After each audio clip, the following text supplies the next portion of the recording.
We're going to talk about using our calculator to perform a numerical approximation for finding a limit, and we're going to look at the function, the limit as x approaches 1, x minus 1 divided by x squared minus 1. So the first thing that we're going to want to do is to go into our y equals and type in the function which we want to evaluate the limit at. So I want to type in the function x minus 1 divided by x squared minus 1.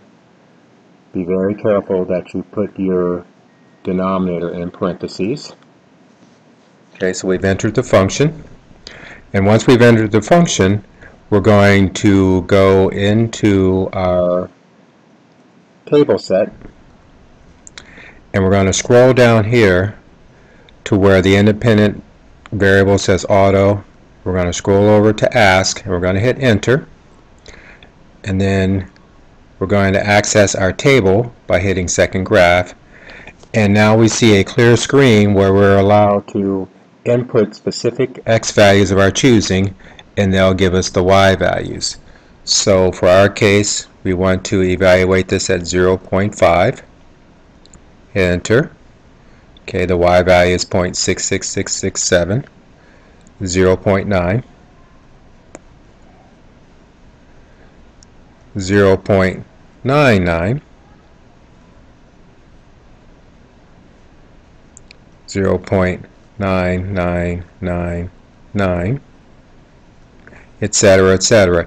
Now it's important to keep in mind that the y1 actually truncates our decimal places, and if you want to see the full decimal representation to more than the 5 digits displayed, if you go and you highlight it, it'll show you to approximately 12 digits or so. Okay, so that's one way. A second way is, since we have the y1 entered into our y equals, we can also evaluate them in the following fashion.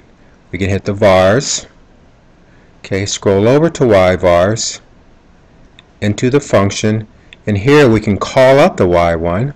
So now we'll bring it out into the home screen, and parenthesis, and if we want to evaluate the function at any value, say we wanted to do it in this case at 1.01, you can hit enter, and that will also give us a decimal approximation. It's probably not as quick or as efficient as using your table and inputting values, but it's basically the same idea. Thank you.